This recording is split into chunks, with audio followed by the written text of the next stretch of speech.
Well, welcome everyone. My name is Marko. Today we're going to be talking about tech enablement. And before we get started, I just want to acknowledge where a lot of what you hear today came from. So a few years back, we noticed, and when I say we, it's a couple of us who were at companies like Twitter, LinkedIn, Salesforce, etc. And we were in charge of enabling engineers and technical folks to do their best work. We noticed that there was a lack of community for us, people like us. So we band together and we created Technocon, which is basically a community for technical enablement. And we started at LinkedIn in 2018 and had a full day event. And then with the following year, we had it at Twitter, and it was also a packed house, full day event. And then since then, we've been running this virtually every month. So there's a monthly event that we host. And what we do is we invite people like us from the community to share their stories, their successes. So what you're going to hear today is really a collection of the highlights of those stories. So I encourage you to also join Technocon. Tomomi is going to give you details for that in the chat if you want. So it's really a community for us, by us. Now, what do we mean by technical enablement? So we noticed that people like us were struggling with a number of things. And that's a collection of things such as technical onboarding, like agile onboarding, knowledge sharing, peer and collaborative learning, mentorship coaching, tech docs, and then also closing the loop with metrics and insights. So we kind of put an umbrella around all this, and we call a set of these concerns tech enablement. But it's really all about how do we enable people to do their best work. Well, what's the challenge? Usually, when a company is small and in the beginning, everything's fine. Everyone is at the same table. Everyone understands what's going on in the organization, and you really don't need any technical enablement. You hire great people, and they're right in the same physical space for the most part. As you scale, as you add people, unfortunately, this does not scale. This informal set of knowledge networks does not scale. As my former manager at Twitter would say, it becomes a quadratic problem because it's a number of people squared. It becomes the issue of how many connections we can form. So basically, what I've observed working with tech companies is that the way we solve it is we have teams. So I would talk to companies and everyone's basically saying, my team is fine, everything's great on my small team, but I don't understand team-to-team communication. So the bigger issue became this team-to-team communication and how we manage that. So I'll give you a couple of illustrations of this. I have Twitter and Facebook as stories to share. And in both cases, the leaders, and when I say Twitter and Facebook, this is when they were much smaller companies. We're talking about a couple of hundred engineers at a time. And they started observing what they call organizational drag. So basically adding additional engineers was not linearly scaling the velocity of their engineering. It was, or product development in general. It was, if anything, it was slowing them down, sometimes bringing them to halt.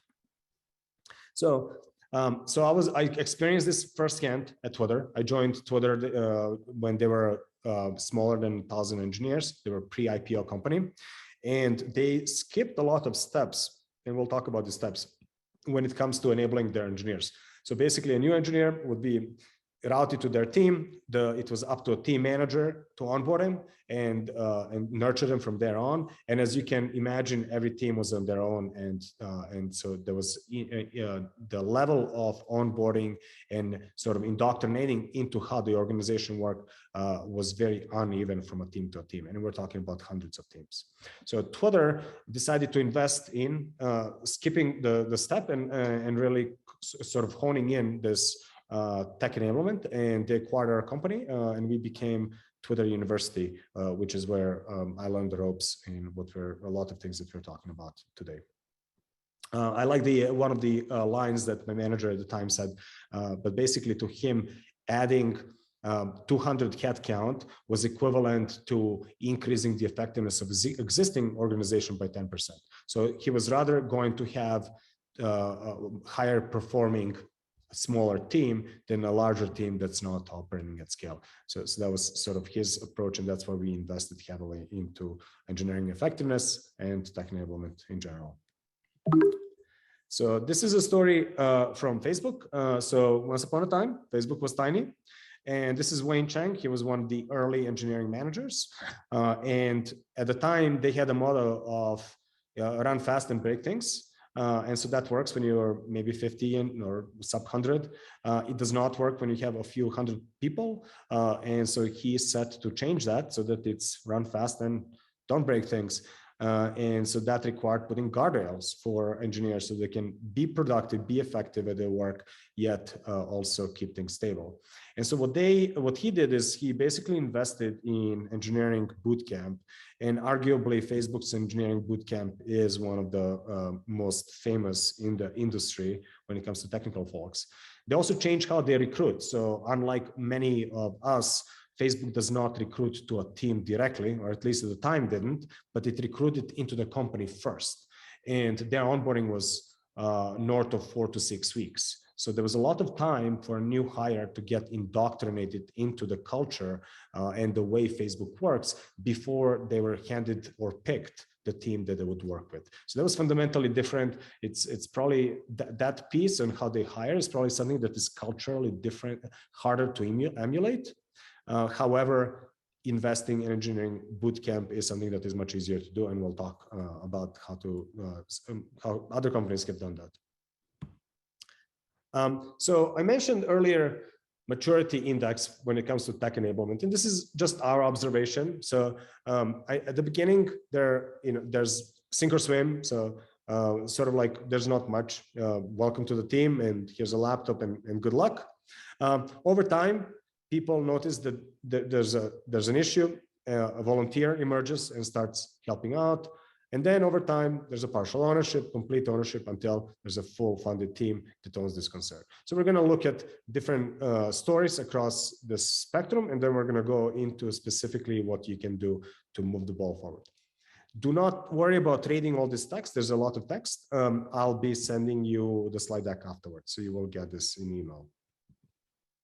All right, so sink or swim. So this is sort of like welcome to the team, and here's the the bathrooms are there, and here's the laptop, and good luck, right?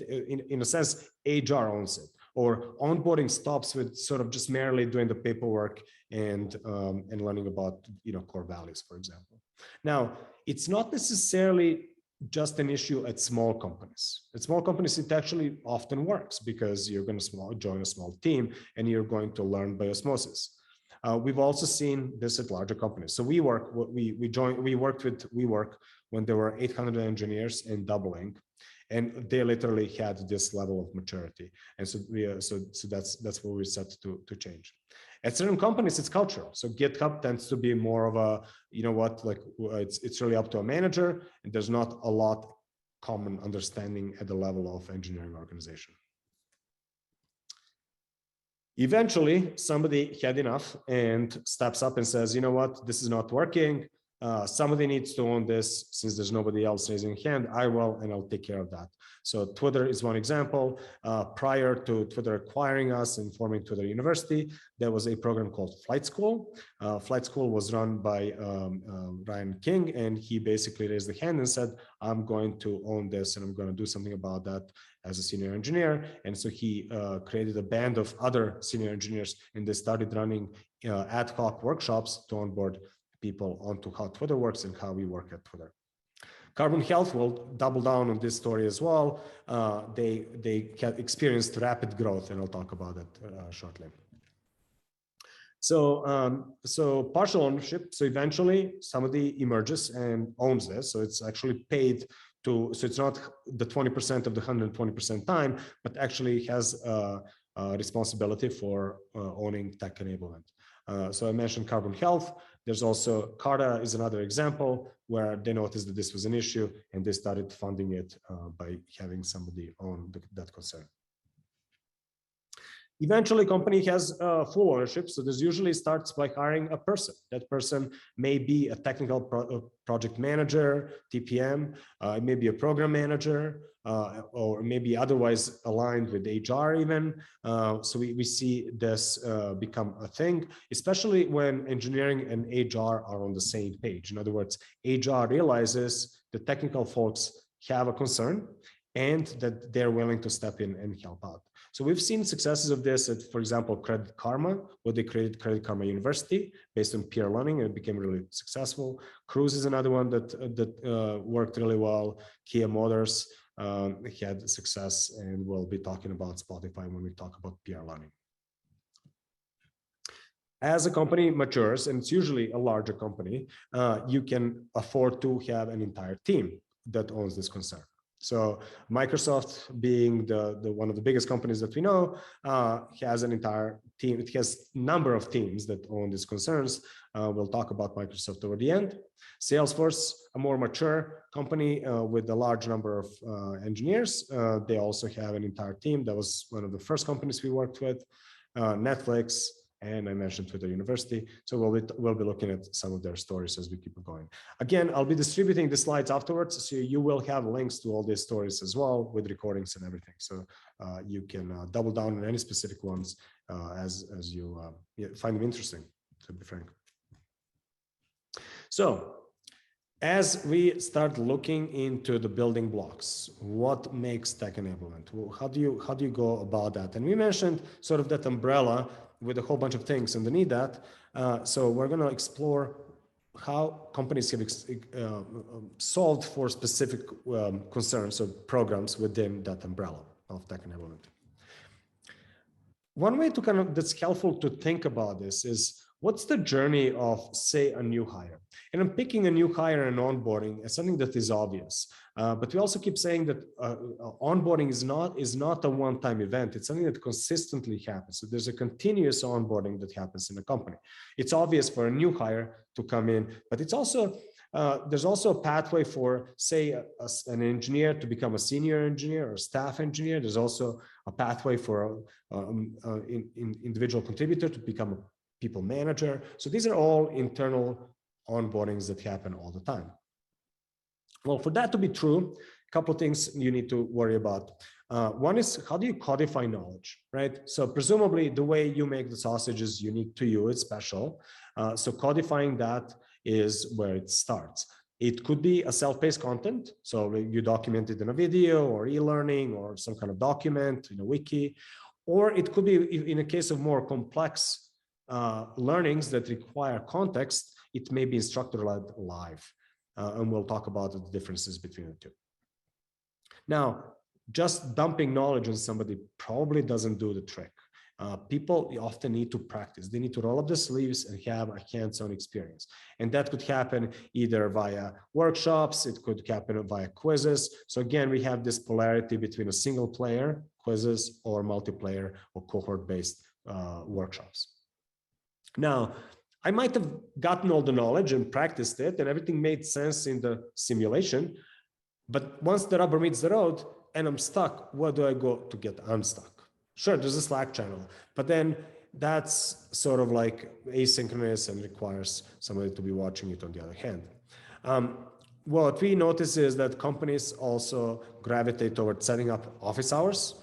So a way to tap into a team and have sort of an agreement around how that works so that it's not an interruption.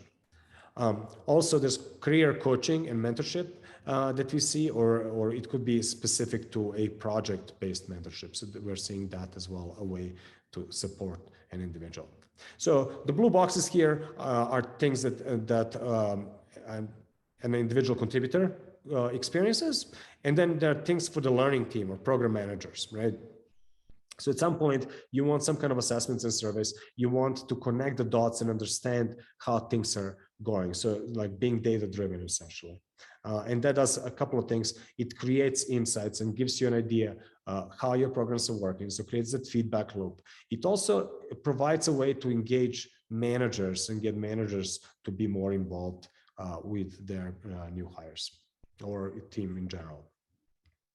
So that's that path to enablement. And like I said, we don't look at it as just new hires, but as a continuous onboarding as an employee graduates through various stages of experience of your company.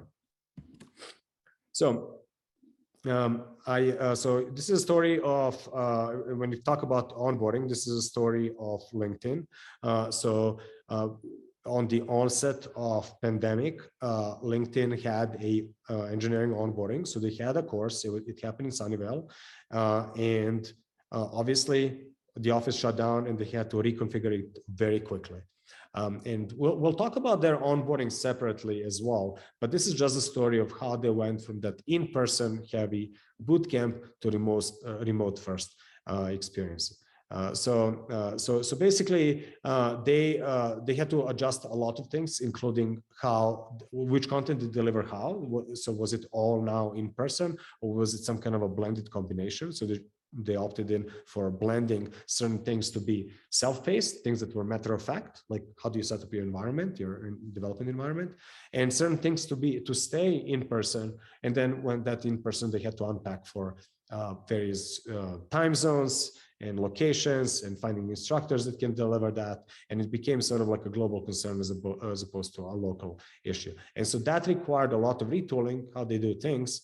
And they were able to pull all that in 3 days from the old to the new. And so this is their story. And like I said, I'll share this afterwards. But as you click on any of these, you'll find the summary of the story as well as the YouTube recording of what their experience was. Uber had a similar issue, and then this is again the onset of being remote. So as you can imagine, 2 years ago, this was a big concern. Uber, unlike LinkedIn, which has a fairly cohesive product and culture globally, Uber gives local teams some autonomy. Uber is actually different from a country to country, from locale to locale, and they give some of that autonomy to local teams. They want to encourage them to innovate locally. So they created some principles. They basically said, well, we want the same course and same content, but we want to localize for nuances that are localized to the location, right? So they basically gave the freedom to the team to change about, call it 20% of the content so that it optimizes for that location.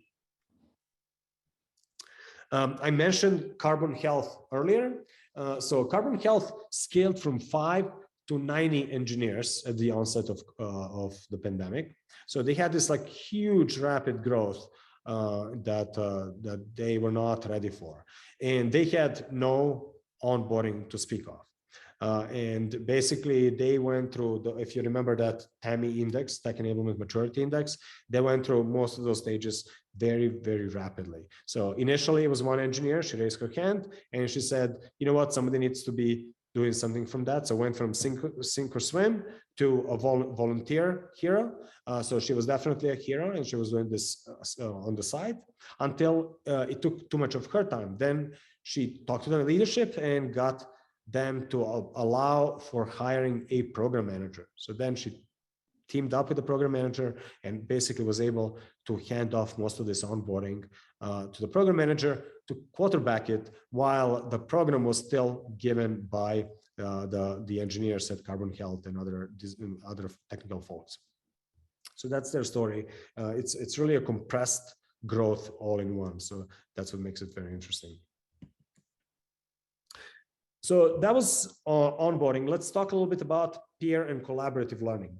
And the reason why we're mentioning this is that often what we see is that in tech companies, there's the technical thing that a new person needs to learn is usually a moving target, right? Your stack, your product, your libraries, tools, services, etc., are constantly evolving. So polishing learning around them does not make a lot of sense because by the time you're done, you're probably obsolete. So we lean on doing more just good enough versus polished content so that we can stand up this learning as quickly as possible. And one of the promises that we want to deliver here is just show up and teach. So I'll start by talking about the Twitter University story. So I mentioned that we got into Twitter as an acquisition, and I used to run a software training company. We had all these materials. We were like world experts in things like Android and Java and Hadoop and Scala. And we got into Twitter and we thought, great, we're just going to go around and teach what we know. And very quickly and humbly, we learned that engineers can learn vanilla content easily from gazillion content that is available outside of the building, right? So vanilla content was not a thing. What they needed is, how do we do that here, right? So that was a challenge, and that was the whoops. They just spent all this money acquiring us, and we're the last person to be able to tell them how Twitter works and how we work at Twitter, because we were just recruited in, right? So that was a challenge. And so we leaned on unlocking what we now call peer learning. So unlocking that knowledge sharing that already exists internally in a company. So we started figuring out where are people stuck. So it did a lot of interviews, a lot of talking around, a lot of surveys to kind of correlate where people hung up. What are the anti-patterns that are stopping everyone? We had a couple of interesting findings. We found that engineers were spending up to 40% of their time on support, meaning they were the platform teams were supporting users at one ad hoc basis by answering email questions or Slack DMs, right? So this was definitely not scalable. It was a huge drag to teams' performance. So once we pointed that out, we started working with teams to help them educate their internal users by standing up initially workshops and classes, and then recording them and creating other artifacts such as documentation and so on. So that was the experience there. I mentioned another surprising thing was that once we removed all the logistical friction of standing up and teaching, engineers tend to just naturally gravitate to sharing their knowledge. Okay, so all we had to do is make it easy for them to just show up and teach. And the end result is we had 1 in 5 engineers regularly teach classes. So literally we had hundreds of classes, and we had 10,000 student hours a month. And the Twitter University was one of the highest rated programs in engineering. So Spotify does something very similar. They call it collaborative learning, but essentially it's the same thing. They noticed that by connecting those dots, and if you remember, the dots are humans, and it's a quadratic problem once you start adding it at scale. So basically scaling your head count. They noticed that they were losing those connections between humans, and thus they were losing innovation. And innovation usually comes from the bottom. So what they started doing is focusing on unlocking that through collaborative learning to reduce those bottlenecks and to get teams aligned, to have teams be sensible to one another by learning each other's story and so on. So that was basically what worked for them. Netflix had an interesting experience, and this is specifically Netflix Studio, because we'll talk about Netflix engineering separately. At the onset of pandemic, Studio team is responsible for onboarding people that make miniseries. And so now Netflix has a complex suite of about a dozen tools used for developing various parts of content, video content, movies and miniseries. And they switched from going into, so they started doing everything on asynchronously. So basically saying, hey, here's the content, how to learn about making content on Netflix. And what they discovered quickly is that they started losing that human touch. So the pendulum went from blended all the way to asynchronous, self-paced, single player learning. And then it swung back toward somewhere in the middle by adding back that human touch. And the way they did it is by adding office hours. They call it AMA, or Ask Me Anything sessions. And it was basically a way to help people get unstuck and also meet the people behind the curtain, if you will. So that worked for them to kind of engage their creators back into the fold and add that human touch back. LinkedIn was also looking for ways to see how they can increase the level of engineers being on the same page, sharing knowledge, and they noticed that it was challenging. It was challenging for a couple of reasons. One, there was so many different systems for knowledge, from wikis to various ad hoc tech talks that were distributed through mailing lists. So the only way to find out was to be on somebody's mailing list. and to other ways of like learning about how LinkedIn works and how to get better at it. So what they solve for is by centralizing all that knowledge, the opportunities in one place, by simplifying the discovery and closing the feedback loop, so that they had understanding of what's working, what's not working, and where it's not working, their learning team was able to become consultative. So they were able to go to the team and help out with those particular issues and concerns. So next, we're working through that umbrella of what makes tech enablement. Next, we're going to talk about technical documentation. So it's always one of the tools in the toolbox. And we're going to talk about the culture, discoverability, drift, ownership, and types of docs. Oops, I did not want to open that. I wanted to go to the next page. So we hosted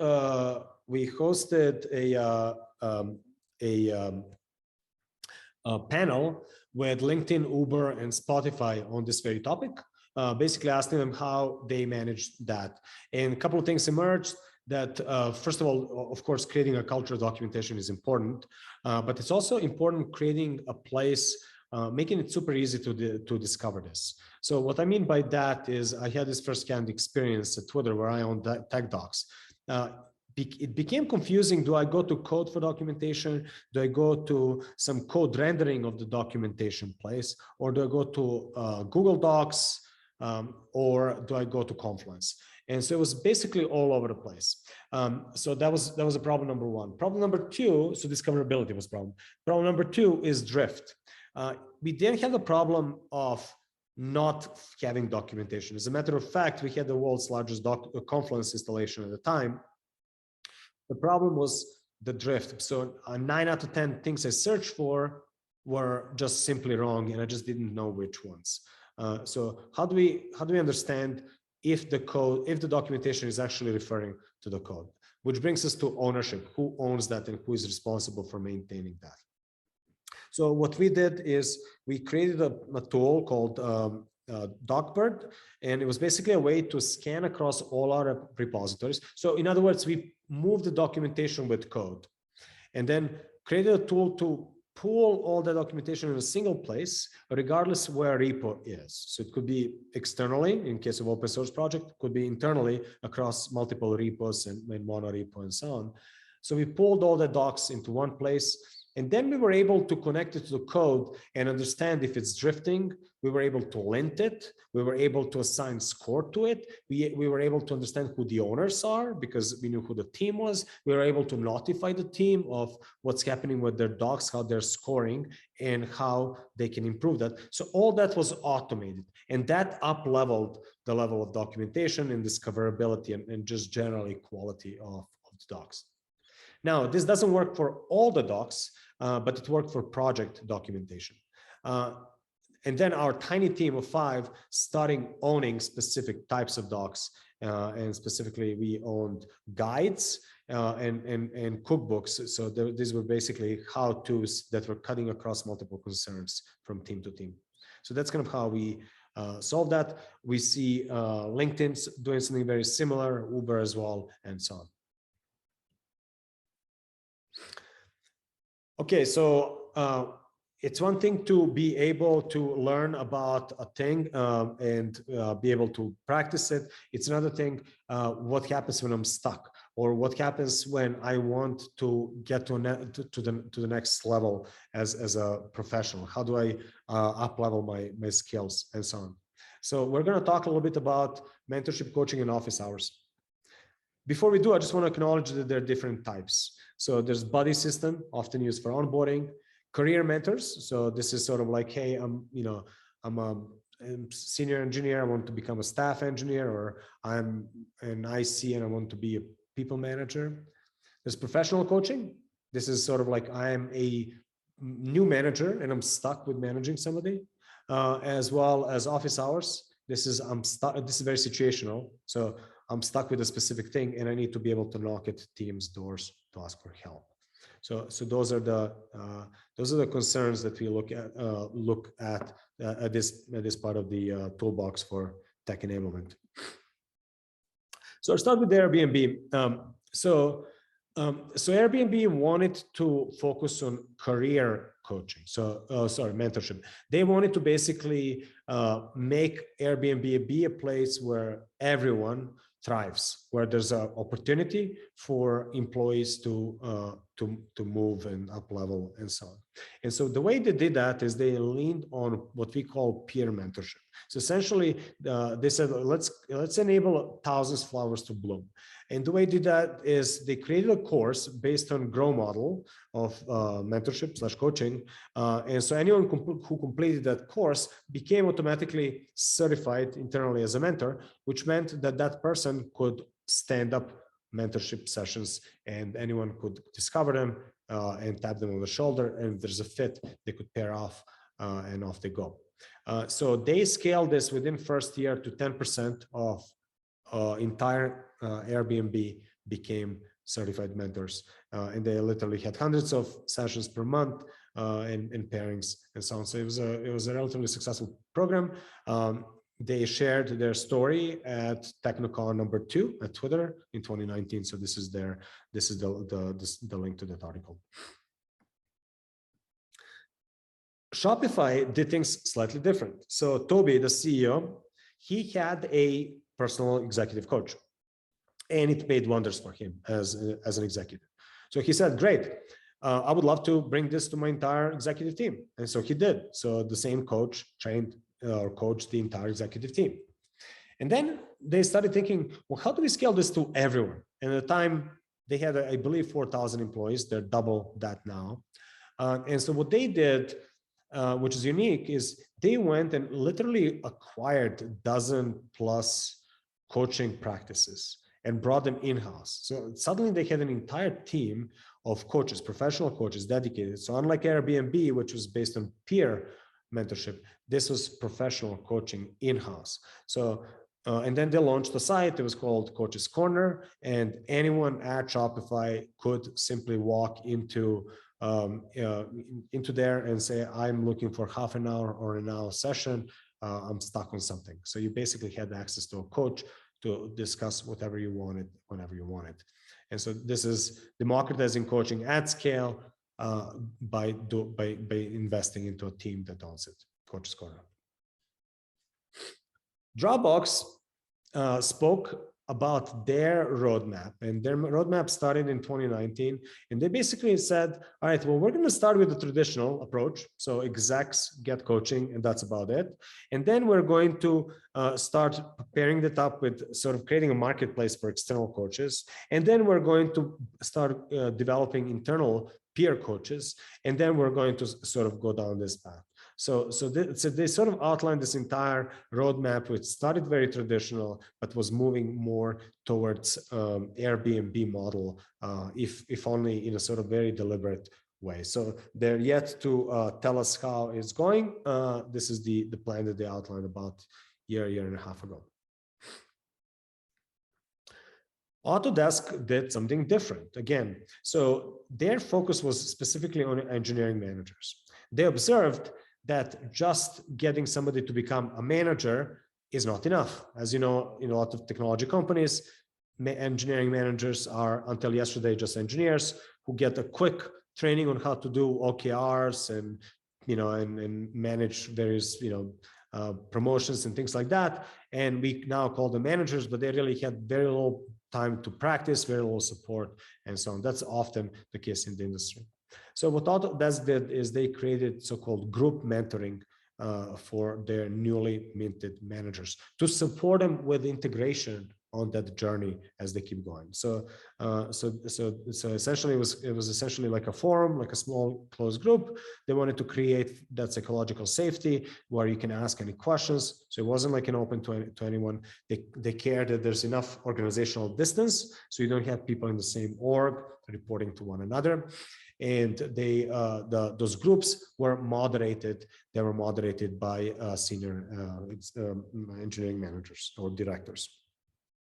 I did something very similar at Twitter, and it was also successful. And then people took it from Twitter to LinkedIn and Uber, among other places. So this model has been sort of replicated, and there's a lot of sort of evidence that it works. People report it. It's a little bit harder to measure because it's usually optimizes for confidentiality. So what goes on in the group stays in a group. So then there's that. So next, we're going to talk about external expertise as another tool in the toolbox. And I'm going to point out two specific companies, one very large, one small, and how they used external knowledge as well. So far, I've been talking about how tech enablement is mostly about distributing or sharing internal tacit knowledge, because a lot of tech companies, that's what the issue is. There's a lot of external content, but how do you solve for indoctrinating people into the way you do things, and how do you then up-level the best practices internally? But there's also a purpose for external expertise and bringing some external viewpoints in-house. So we're going to look at Salesforce. Salesforce happened to be our first customer. We worked with them since 2016, 2017, and talk about scale. They're rather large, 18,000 at the time engineers. I think it's a larger company overall, but we focused on just technical folks. And what they did is they partnered with vendors, so external vendors. So first of all, they said instructor-led training trumps, e-learning. So they basically optimized for live instructor-led courses. And when I say courses, a lot of these courses are shorter in time. So these are from 1 hour to maybe a couple of days at most, but that's what they optimized for. And then they went and found a network of vendors that would help satisfy these courses. So they basically, so to internal employees, there's a rich offering of learning. Okay, and this rich offering is a combination of both external experts as well as internal. And often as an employee, you don't know, and you don't honestly care. You just want to learn either advanced Java, or you want to learn how we do machine learning at Salesforce. So for advanced Java, it may be taught by somebody outside of the building, whereas how we do machine learning at Salesforce is that tiny little delta of how things that are specific to Salesforce that only Salesforce subject matter experts can teach. So they basically were able to solve for both, all on the same platform under one umbrella, so that it's all easy to discover. So that was basically the Salesforce approach, and that worked well for them. Essence was a much smaller company. They're only a couple of hundred. There were actually 40 people at the time, and what they wanted is they wanted to be able to bring external knowledge as well as share internal knowledge. So the way they did that is they basically said, well, anyone can go to a conference, anyone can teach anything, as long as after you're done with that, you come back and you share that learning and what you picked up with others. So that was their approach, and that worked well for them at the time. Since then, their engineering scaled 5 times, and they went from e-tailer to a tech-enabled company, and that was a huge success for them. So the final step here is, well, how do we close the loop? How do we measure success? Like, what does that even mean? There are different tools in learning world. There's the Kirkpatrick scale. There's, just here listening for squeaky wheel. There's measuring productivity, 0 to productivity, and ways to gamify that. There's the culture of attrition. Ultimately, people either want to work at your company, so the brand, or they want to stay there. But everything has its own pluses and minuses. So we're going to look at 2 companies, relatively large. So Microsoft, just for a matter of scale, Microsoft recruits or onboards 1,000 engineers every single month. That's more than most Silicon Valley companies. So 1,000 engineers every single month. And so, they've paid a lot of attention into how this works and what to do about that. So they measure, if there's access, if there are resources available to people, if there's time allocated for learning. So taking time to learn does not feel weird, if there's enough support from managers and so on. So this is one approach. They also, so this is on the front end of allowing for that culture. There's also a lot on the back end, and it's mind-blowing how much they measure. And they presented about that at Technicon back in 2019 as well. So on the back end, what they do with all this big data, and it is really big.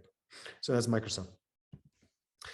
And LinkedIn, and this is Rajon, he was one of the creators, co-founders of Technicon along with me. And so at LinkedIn, he was obsessed about how to do this. So he focused mostly on their engineering onboarding. There was a lot of squeaky wheel stories that they would hear initially around the water cooler conversations, but they wanted to move towards NPS. So that's level 1 on Kirkpatrick scale, and then also try to do more of the Kirkpatrick approach, which is basically how much did they like initially the training, did they get the training, what was the impact to them from the training, and what was the impact to the organization for the training.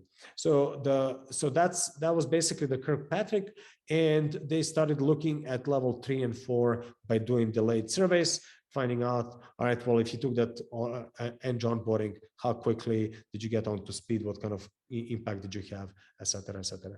So that was their story. So wrapping this up with general trends, things that we're observing. So remote first, while we saw a lot of companies just cold turkey shift to online, we're seeing some going back. So there's definitely the concern of this remote first and blended experience, especially an issue for onboarding. How do we onboard? So we're seeing companies solve for that. And then we're also seeing tech enablement, which was something we coined a couple of years ago, become a thing. This was, we just recently had a story from Peloton where they renamed their engineering onboarding team to tech enablement team, and became a strategic thing sponsored by their VP. Even as they were scaling down in terms of overall workforce, tech enablement became a strategic place to invest, which is super encouraging. So that's on my end. So with that, any questions, comments, concerns, anything that you want to either talk about, or you're welcome to use chat, you're welcome to just speak up. I'm happy to hear your thoughts. I'll jump in. I really like the chart that you created that says that, like, the different stages, how it might be just an individual and then eventually it's a team. And then you gave different examples of that. But those companies are just in one stage of it. So just because you're at level 3, you might be at level 5 today, right? Would you say that this is just a natural progression? Like everyone starts at level 1 and eventually goes to level 5?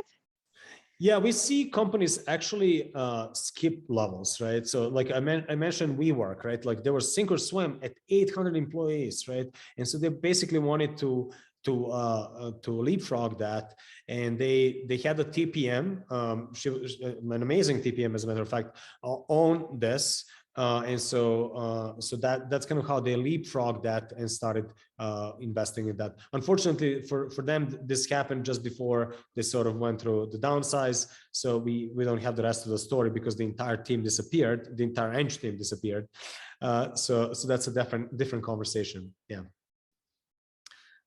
Twitter on one, similarly, they sort of went. They wanted to leapfrog by investing into the Twitter University. Companies like Facebook, they did it more organically, so they were sort of aware enough to kind of keep going through that as they went through this. Yeah, thanks, Jasmine. There was a couple more questions. What size org would you recommend starting or implementing this stuff? Honestly, well, so the concern is you have a technology that is rather homegrown, so you have some kind of stack that I can't just learn from outside of the building, right? It's not just vanilla stuff, and you're scaling. So that and you're scaling is usually important. So you're adding people. There's some kind of transformation going on, right? So that's where we see this, and it could be small. Like Essence was 40 engineers, but they were going from monolith to microservice, and they wanted to onboard a lot of people and sort of really invest that. I recently worked with a company out of Santa Barbara, a shipping logistics software company, and they're doubling at 100 people. So that doubling in complex product, sort of a not well understood industry. Those are the kinds of concerns where you can't just hire a great person from outside and expect them to be productive very quickly. So that's the issue. So it's not necessarily the size, it's also the complexity and the velocity, right? Yeah. So that was Paula. Thank you for that question. Dermot. Peter, how about outboarding? How do you reduce staff turnover? Well, great people want to work in a place where they can, learn and grow. So we actually, when the CTO who brought us into Twitter, when I asked him how would you measure our success, he basically said attrition, right? So yeah, he wanted to see that we're not losing people, and so if you have a great place for people to learn, that is a good sign. Essence, which I mentioned earlier, out of Montreal, they wanted to create a brand locally. They basically said, we're going to be hiring a lot of people locally. We wanted to make sure that we're known as a place where people start to come and learn and grow. And so they actually created Essence University and celebrated it publicly, right? And so they were able to do that. So now they're 5x the size, and there's all this like success stories out of what they did. And their story is going to be published fairly soon. We did they spoke recently. Any other questions that come to mind? And thank you for that, Peter.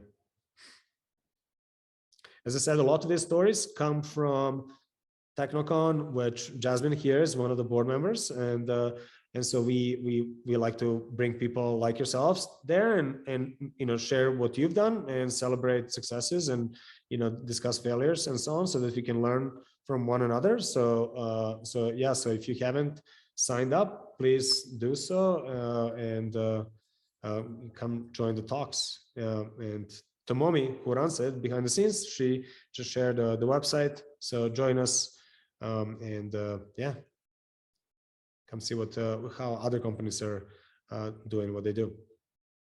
Well, if there are no questions and comments, just a big thank you, and hope to see you at either TechnoCon or at another one of the State of Tech Enablement, which keeps evolving because we hear new stories and the industry keeps shifting. So thank you all.